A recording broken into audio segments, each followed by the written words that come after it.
chase. The second meeseeks hoped that this kind of experience would make the first one appreciate being alive, but it did not change his view on life either, and he preferred to stir the chili instead of that. Homeless guy makes them realize how selfish they really are and remarks how they always say, "Look at me." This makes everything about themselves. His remark made the first meeseeks question what the point of their catchphrase is, which is answered by the second one that he assumes that it is a call for their summoners to stay focused so that meeseeks can finish their tasks and greet death sooner. Homeless guy then tells them again how their catchphrase is the context of people who will never be happy. They are like sad little nobodies who have nothing real to fill the hole inside of them, and there is so much more to life than that, which for him is simply good times. They then go to good times, make a new female friend who is seen to be with them almost all the time, but it seems she wasn't strong enough physically like them, and they bury her. Homeless guy still isn't happy and suggests that maybe he shouldn't have turned his back on the church. They then see some religious slogan board and decided to try religion as a search tool for the meaning of life. After they reach it, they are considered aliens, and the priest tells them how they actually aren't happy and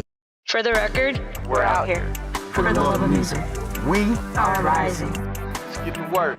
denying themselves pleasure in order to earn their way into the afterlife where they will be happy and fulfilled. This looked awfully similar to meeseeks' ideology, who later explained to them how afterlife doesn't exist and how species whose scientific capabilities are vastly beyond Earth's only see evidence that the universe is nothing more than a meaningless accident, and delaying your own happiness until an afterlife is like saving a book you really want to read for after you have been shot into the sun. This makes the religious group members extremely depressed, and it changed their view on life forever. After they left the church, they are met by special forces who took them to prison.